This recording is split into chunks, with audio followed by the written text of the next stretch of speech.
नमस्कार दोस्तों, CIBS के YouTube चैनल में आपका स्वागत है। इस वीडियो में मैं दिखाता हूं कि स्टॉक आइटम के ग्रुप वाइज हमारा आउटस्टैंडिंग, यानी उसे एक्सप्लेन करने के लिए मुझे स्टॉक समरी एक बार दिखा देता हूं। यहाँ पे मेरे पास कुछ स्टॉक आइटम्स है, उसके ग्रुप्स है। सो एक्टिव-एक्स, बिल जीन्स और में भी लेबल है 18, प्लेबॉय, इस तरह से है। और एक्टिव-एक्स में हमारे पास स्टॉक आइटम्स भी है और बिल जीन्स में भी और लेबल क्लॉथ में, इस तरह से मेरे पास हर एक स्टॉक ग्रुप का स्टॉक आइटम भी है। और इसे मैं चाहता हूं जो भी मैं सेल करता हूं ना, उसे ग्रुप वाइज मुझे आउटस्टैंडिंग चाहिए। मतलब ये एक्टिव MX में सेल करता हूं, लेकिन उसका क्रेडिट डेज है कि 10 डेज, मतलब जो भी मैं सेल करता हूं 10 दिन के अंदर इसका पैसा जो भी सेल को है ना, मुझे वापस आना। अब same to same bull jeans का ले लीजिए। बुल जीन्स का 15 डेज है और लेबल है का 20 डेज है और 18 का 7 डेज है। मतलब जो भी सेल करता हूँ 7 डेज के अंदर पेमेंट। मतलब प्रोडक्ट के जो ग्रुप है ना, ग्रुप के हिसाब से मुझे आउटस्टैंडिंग जो भी मैं सेल कर रहा हूँ,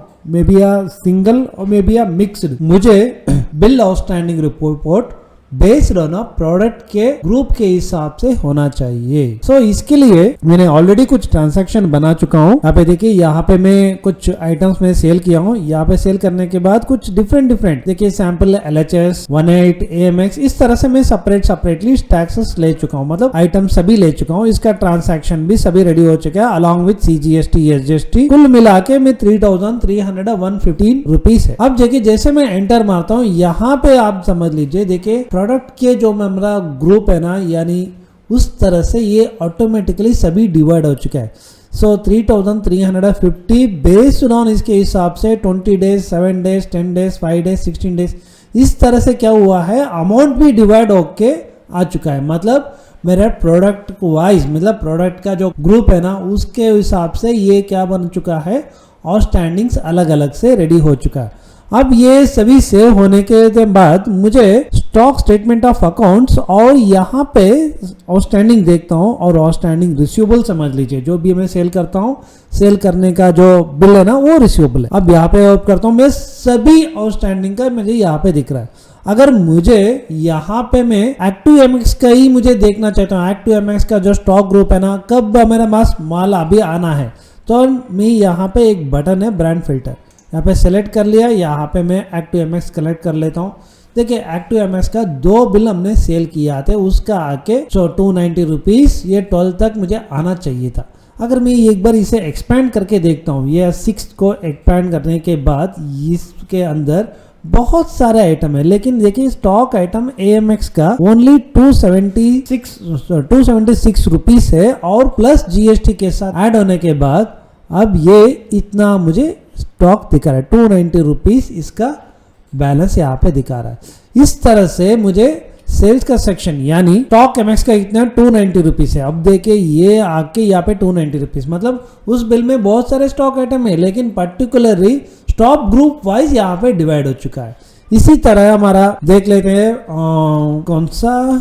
सो we should be select label का, लेबल हैव का ले लेता हूँ, लेबल हैव है। यस, देखिए लेबल हैव का भी सेपरेटली उसका अलग अलग से बिल नंबर 6 है, लेकिन उसका अलग से दिखा रहा है। देखिए बिल नंबर 6 में बहुत सारा है, देखिए बिल नंबर 6 में लेबल हाईवे का ओनली इस तरह से ये पेंडिंग हुआ है। देखिए लेबल हाईवे का टोटली यहाँ से दिखा रहा है। तो ये क्या हो गया, तो बेस्ड ऑन प्रोडक्ट के ऊपर ये डिवाइड होके कितना स्पेंडिंग है वो सभी यहाँ से दिखा जाता है। अब आपको एक नया एंट्री भी करके दिखा देता हूँ, क्योंकि आप भी क्लियर पिक्चर हो जाना है।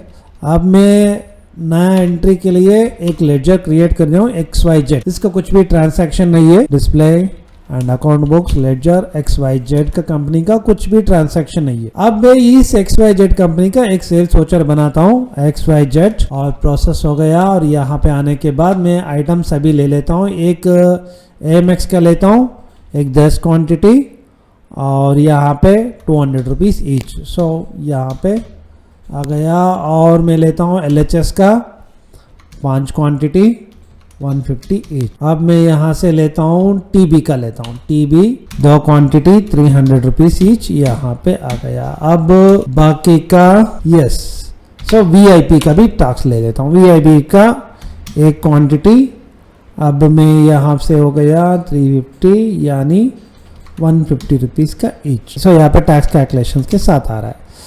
ओके 150 रुपीज़ यहाँ पे मैंने कर दिया 200 रुपीज़ का वीआईपी का सभी ले लिया हूँ और CGST या GST भी कैलकुलेशन हो चुका है। नॉर्मल टैली में जैसे एंट्री होता है उस तरह से सभी एंट्री हो चुका है।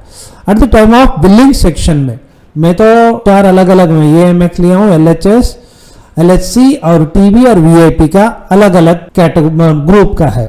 अब जैसे मैं एंटर मारता हूँ देखिए यहाँ पे पूरा चेंज हो गया। एक्टिव MX का कितना 2005 रुपीज़, ये सभी डिवाइड होके VIP क्लॉथिंग का ये सभी डिवाइड होके 3050 रुपीज़ का 550 रुपीज़ का यहाँ पे बिलिंग भी न्यू रेफरेंस आ गया है। अब जैसे मैं सेव मार देता हूँ सब बिल मेंटेनेंस का जो सिस्टम है ना, display statement of accounts outstanding, अब यहाँ पे रिसीवेबल देख लीजिए। अब मेरा XYZ कंपनी का भी यहाँ पे अलग से आ गया। अब मैं ब्रांड फिल्टर करके VIP लेता हूँ, VIP का XYZ कंपनी से मुझे आना है।